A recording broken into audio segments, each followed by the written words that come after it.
Hello guys, welcome back to my YouTube channel. Guys, आज का video बहुत ही important होने वाला है क्योंकि आज हम बात करने वाले हैं रेलवे भर्ती परीक्षा 2025 के लिए सामान्य अध्ययन के कुछ ऐसे महत्वपूर्ण प्रश्नों की जो आपकी आगामी परीक्षा RRB, NTPC, railway technician, railway group D या यूपी पुलिस के लिए अति महत्वपूर्ण होंगे। साथियों, इस वीडियो में हमने सभी ऐसे महत्वपूर्ण प्रश्नों को लिया है जो बार बार परीक्षाओं में पूछे जाते हैं। चलिए तो हम स्टार्ट करते हैं। हमारा पहला क्वेश्चन है, साथियों हमारा पहला क्वेश्चन कहता है कि संविधान के भाग 11 में उल्लेख है। इससे पूछा गया कि जो भाग 11 है संविधान का, उसमें किसका उल्लेख किया गया है। तो संविधान के भाग 11 में केंद्र एवं राज्य के संबंध के बारे में उल्लेख किया गया है। तो इसका राइट आंसर ऑप्शन बी होगा। हमारा अगला क्वेश्चन है, निम्न में से किस विषय का उल्लेख संघ सूची में है। इससे पूछा गया कि जो संघ सूची है उसमें किस विषय का उल्लेख है। साथियों आपको बताना है कि संघ सूची में किस विषय का उल्लेख है। तो संघ सूची में है जो बैंकिंग का उल्लेख है, जो संघ सूची में किया गया है। बाकी कृषि, जन स्वास्थ्य, ये सभी हैं जो राज्य सूची के विषय हैं। बाकी बैंकिंग, रक्षा, विदेशी मामले, मुद्रा, आणविक ऊर्जा, बीमा, संचार, केंद्र, राज्य व्यापार एवं वाणिज्य, जनगणना, लेखा परीक्षक, इन सभी का उल्लेख संघ सूची में किया गया है।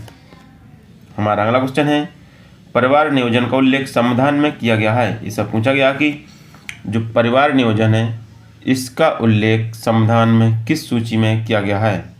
आपको बताना है कि परिवार नियोजन का उल्लेख किस सूची में किया गया है। तो साथियों जो परिवार नियोजन है इसका उल्लेख समवर्ती सूची में किया गया है। किसमें? समवर्ती सूची में किया गया है। तो इसका राइट आंसर ऑप्शन बी होगा। हमारा अगला क्वेश्चन है, परिवार नियोजन पर कानून बनाने का अधिकार है। इससे पूछा गया कि परिवार नियोजन पर कौन कानून बना सकता है। तो परिवार नियोजन पर संसद और राज्य दोनों को कानून बनाने का अधिकार है क्योंकि इसका उल्लेख समवर्ती सूची में किया गया। किसमें? समवर्ती सूची में किया गया है। तो इसका राइट आंसर ऑप्शन सी होगा। हमारा अगला क्वेश्चन है, समवर्ती सूची में कुल कितने विषय शामिल किए गए हैं। इससे पूछा गया कि समवर्ती सूची में कुल कितने विषय शामिल किए गए हैं। तो समवर्ती सूची में कुल कितने विषय शामिल किए गए हैं। तो इसमें कुल 52 विषय शामिल किए गए हैं। तो इनमें से ऑप्शन होगा इनमें से कोई नहीं। समवर्ती सूची में कुल 52 विषय शामिल किए गए हैं। तो इसका राइट आंसर ऑप्शन डी होगा, इनमें से कोई नहीं। हमारा अगला क्वेश्चन है, 42वें संविधान संशोधन 1976 के तहत निम्न में कौन सा विषय राज्य सूची से समवर्ती सूची में शामिल किया गया। मतलब कौन सा विषय है जो राज्य सूची से समवर्ती सूची में शामिल कर दिया गया।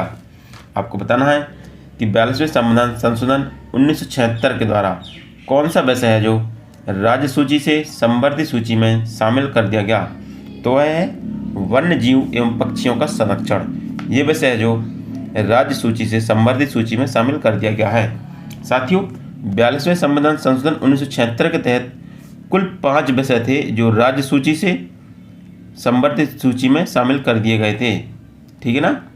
तो ये विषय कौन कौन से थे? ये थे शिक्षा, वन, नापतौल, वन्य जीव पक्षी का संरक्षण एवं न्याय प्रशासन। ये 5 विषय थे जिनको राज्य सूची से समवर्ती सूची में शामिल कर दिया गया था। तो इसका राइट आंसर ऑप्शन ए होगा। हमारा अगला क्वेश्चन है, 42वें संविधान संशोधन 1976 के तहत कितने विषयों को राज्य सूची से समवर्ती सूची में शामिल किया गया है। इससे पूछा गया कि जो कितने विषय थे जो राज्य सूची से समवर्ती सूची में शामिल कर दिए गए हैं। तो इसमें कुल 5 विषय थे। कितने? 5 विषय थे जो राज्य सूची से समवर्ती सूची में शामिल कर दिए गए हैं। साथियों राज्य सूची में वो विषय रखे गए हैं जिन पर कानून बनाने का अधिकार केवल राज्य सरकार को है। किनको? केवल राज्य सरकार को है, उनको राज्य सूची में रखा गया है। समवर्ती सूची में उन विषयों को रखा गया है जिन पर संसद और राज्य सरकार दोनों कानून बना सकते हैं, उनको समवर्ती सूची में रखा गया है। और संघ सूची में उन विषयों को रखा गया है जिन पर केवल कानून बनाने का अधिकार संसद के पास है। ठीक है ना। हमारा अगला क्वेश्चन है, 101वें संशोधन अधिनियम 2016 संबंधित है। इससे पूछा गया कि 101वां संशोधन अधिनियम 2016 किससे संबंधित है। आपको बताना है 101वां संविधान संशोधन 2016 किससे संबंधित है। तो यह है वस्तु एवं सेवा कर से है। जो गुड एंड सर्विस टैक्स मतलब जीएसटी लाया गया था 101 संविधान संशोधन 2016 में। ठीक है, तो इसका राइट आंसर ऑप्शन सी होगा। हमारा अगला क्वेश्चन है, वन्यजीव संरक्षण अधिनियम पारित हुआ। इससे पूछा गया कि वन्यजीव संरक्षण अधिनियम कब पारित हुआ। तो वन्यजीव संरक्षण अधिनियम 1972 ईस्वी में पारित हुआ था। कब? 1972 ईस्वी में पारित हुआ था। तो इसका राइट आंसर ऑप्शन ए होगा। हमारा अगला क्वेश्चन है, जल प्रदूषण नियंत्रण निवारक अधिनियम पारित हुआ। इससे पूछा गया कि जल प्रदूषण नियंत्रक निवारक अधिनियम कब पारित हुआ। तो जल प्रदूषण नियंत्रक निवारक अधिनियम 1974 ईस्वी में पारित हुआ। कब हुआ? 1974 ईस्वी में पारित हुआ। तो इसका राइट आंसर ऑप्शन बी होगा। हमारा अगला क्वेश्चन है, भारत के संविधान की मसौदा समिति के अध्यक्ष कौन थे। इससे पूछा गया कि भारत के संविधान की मसौदा समिति के अध्यक्ष कौन थे।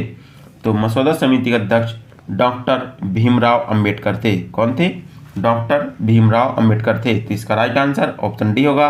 हमारा अगला क्वेश्चन है, संविधान सभा के प्रारूप समिति के अध्यक्ष कौन थे। इससे पूछा गया कि प्रारूप समिति के अध्यक्ष कौन थे।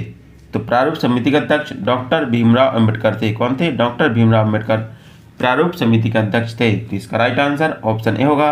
हमारा अगला क्वेश्चन है, संविधान सभा के सदस्यों ने भारत के संविधान के प्रारूप तैयार किया वे थे। मतलब इसमें पूछा गया कि जो संविधान सभा के सदस्य थे उन्होंने भारत के संविधान का प्रारूप तैयार किया, वे कौन से सदस्य थे। वो थे विभिन्न प्रदेशों के विधानसभा से चयनित थे। जितने भी सदस्य थे वह विभिन्न प्रदेशों से विधानसभा से चयनित सदस्य थे। तो इसका राइट आंसर ऑप्शन सी होगा। हमारा अगला क्वेश्चन है, संविधान प्रारूप समिति में अध्यक्ष को मिलाकर सदस्य शामिल थे। मतलब कितने सदस्य थे। जो प्रारूप समिति थी उसमें कितने सदस्य थे अध्यक्ष को मिलाकर। तो प्रारूप समिति में अध्यक्ष को मिलाकर कुल 7 सदस्य थे। कितने? 7 सदस्य थे। तो इसका राइट आंसर ऑप्शन ए होगा। हमारा अगला क्वेश्चन है, इनमें से कौन भारतीय संविधान की मसौदा समिति के सदस्य नहीं थे। इससे पूछा गया कि कौन थे जो भारतीय संविधान की मसौदा समिति के सदस्य नहीं थे।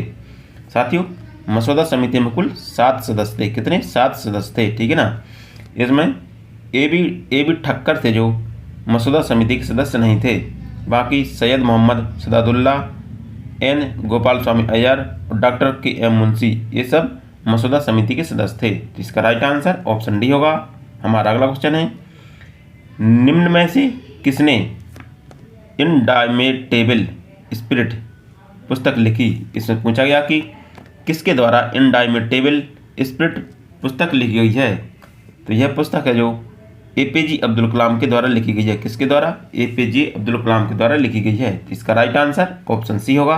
हमारा अगला क्वेश्चन है, प्रसिद्ध उपन्यास the God of small things किसके द्वारा लिखी गई है। साथियों, ये देखो कितनी बार पूछी गई पुस्तक है। मतलब कितनी बार परीक्षाओं में पूछी गई है। ये लेटेस्ट 2023 में पूछी गई है, फिर 2023 में दोबारा पूछी गई है। ये 2023 में मतलब कई बार एमटीएस में देखो, ये एसएससी एमटीएस में देखो, मतलब कई बार लगातार कई बार परीक्षाओं में पूछी गई है। मतलब सेकंड शिफ्ट में पूछी गई है, सेकंड शिफ्ट में सभी बार एसएससी पे ये पूछी गई पुस्तक है, और ये थर्ड शिफ्ट एसएससी सीजीएल में पूछी गई पुस्तक है। तो मतलब इसको कई बार रिपीट किया गया है। तो ऐसे प्रश्नों को आपको जरूर ध्यान देना है। तो आपको बताना है कि प्रसिद्ध पुस्तक the God of small things किसके द्वारा लिखी गई है। तो the God of small things है जो अरुंधति राय के द्वारा लिखी गई पुस्तक है। इसका राइट आंसर ऑप्शन सी होगा।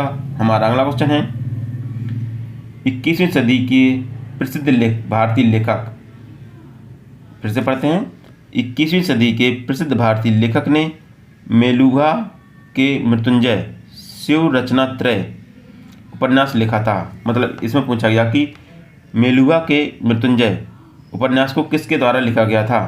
तो यह अमीश त्रिपाठी के द्वारा लिखा गया था। तो इसका राइट आंसर ऑप्शन डी होगा। यह भी दोस्तों कई बार पुस्तक पूछी गई है। एसएससी एमटीएस 2023 में, फर्स्ट शिफ्ट में, एसएससी सीएचएसएल 2023 में पूछी गई है। तो ये कई बार पुस्तक पूछी गई है। तो ऐसी पुस्तकों को जो अपने टॉपिक है उसको जरूर देखें। हमारा अगला क्वेश्चन है, 5 पॉइंट समवन, फिर से पढ़ते हैं, 5 point someone what not to do at IIT नामक पुस्तक किसके द्वारा लिखी गई। इससे पूछा गया कि 5 point someone what not to do at IIT नामक पुस्तक किसके द्वारा लिखी गई है। तो यह पुस्तक चेतन भगत के द्वारा लिखी गई है। किसके द्वारा? चेतन भगत के द्वारा लिखी गई पुस्तक है। तो इसका राइट आंसर ऑप्शन डी होगा। हमारा अगला क्वेश्चन है, निम्न में से किसने द नेमसेक पुस्तक लिखी। इसमें पूछा गया कि द नेमसेक पुस्तक किसके द्वारा लिखी गई है। तो द नेमसेक पुस्तक झुम्पा लाहिड़ी के द्वारा लिखी गई है। किसके द्वारा? झुम्पा लाहिड़ी के द्वारा द नेमसेक पुस्तक लिखी गई है। इसका राइट आंसर ऑप्शन डी होगा। साथियों, यह भी पुस्तक अभी 2019 में पूछी गई है और 2017 में पूछी गई पुस्तक है। 2017 में तो 2 बार पूछी गई है। तो ऐसी पुस्तकों को जरूर याद रखें और जो भी आपकी पुस्तकों से संबंधित टॉपिक है उसको एक बार जरूर देख के जाएं। कोई भी एग्जाम देने जाते हो तो पुस्तकों से संबंधित जरूर 2-4 प्रश्न जरूर पूछ लिए जाते हैं जो आपके प्लस पॉइंट होते हैं। हमारा अगला क्वेश्चन है, सितंबर 2022 में Ambedkar and Modi reform India performance implementation पुस्तक निम्न में से किस शख्सियत द्वारा लिखी गई है। साथ ही फिर से पढ़ते हैं, सितंबर 2022 में Ambedkar and Modi reform ideas performance implementation पुस्तक है जो किसके द्वारा लिखी गई है। तो यह पुस्तक रामनाथ कोविंद के द्वारा लिखी गई पुस्तक है। मतलब रामनाथ कोविंद की पुस्तक है ये। तो इसको आपको याद रखना है। तो इसका राइट आंसर ऑप्शन डी होगा। हमारा अगला क्वेश्चन है, कुई चेटे नामक उपन्यास को 2019 में बुकर पुरस्कार के लिए चुना गया। इसके लेखक कौन है। इससे पूछा गया कि जो कुई चेटो है जो उपन्यास, इसको 2019 में बुकर पुरस्कार के लिए चुना गया। इसके लेखक कौन है। तो इसके लेखक सलमान रुश्दी हैं। कौन है? सलमान रुश्दी है। तो इसका राइट आंसर ऑप्शन डी होगा।